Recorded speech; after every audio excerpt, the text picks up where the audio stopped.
ভাগ্য আসলে কি? What is lakh?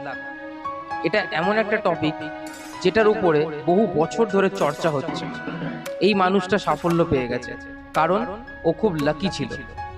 তো এই ভাগ্য শব্দটা আপনারা সেরকম মানুষের কাছে শুনতে পারবেন যে জীবনে বেশি কিছু করতে পারে। ওদের কাছে শুনবেন যে খালি হাতে এসেছি, খালি হাতে চলে যাব। এই কথাগুলো ঠিক আছে, পৃথিবীতে যখন এসেছি সবাইকে একদিন খালি হাতে চলে তো যেতেই হবে। কিন্তু কথা হলো খালি হাতে আসা আর খালি হাতে যাওয়ার মাঝখানের সময়ে যে আপনি জীবনে কি এমন করে যাবেন যে আপনাকে মারা যাওয়ার পরেও নেতাজির মতো মনে রাখা হবে। যেতে তো সবাইকেই হবে একদিন, কোনো মানুষ অশ্বত্থামা নয় যে যুগ যুগ ধরে বেঁচে থাকবে।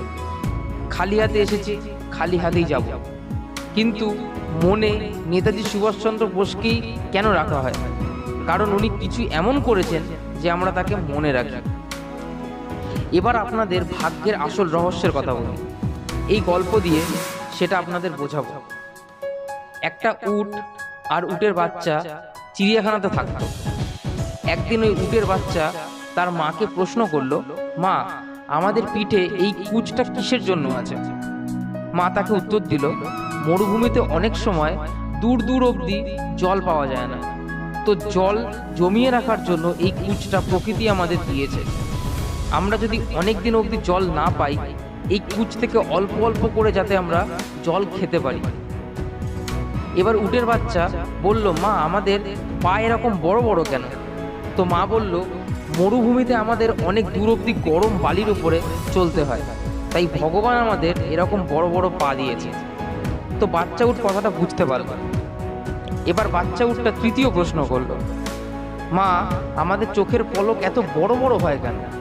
মা বলল, মরুভূমিতে অনেক সময় বালির ঝড় ওঠে, যাতে বালি না আমাদের চোখে উড়ে এসে লাগে, তাই ভগবান আমাদের চোখের পলক এরকম বড় বড় বানিয়েছে। এবার বাচ্চা উঠে চতুর্থ প্রশ্ন করলো, বলল, কুজ আমাদের জল জমিয়ে রাখার জন্য? মা বলল, হ্যাঁ। বড় বড় পা যাতে মরুভূমিতে যাতায়াতের অসুবিধা না হয় তার জন্য? মা বলল, হ্যাঁ।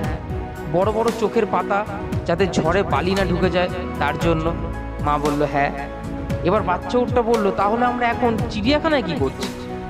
এই কথা শুনে ওর মা চুপ হয়ে গেল। তো গল্পটা থেকে আমরা শিক্ষা পেলাম যে আপনার কাছে যতই ট্যালেন্ট থাকুক না কেন, যদি আপনি সঠিক জায়গায় না থাকেন তাহলে আপনি ভাগ্যবান না, আপনি লাকি না। তো ভাগ্যের বা লাকের মানে হলো সঠিক জায়গায়, সঠিক সময়, সঠিক মানুষের মধ্যে থাকাই হলো ভাগ্য বা লাক।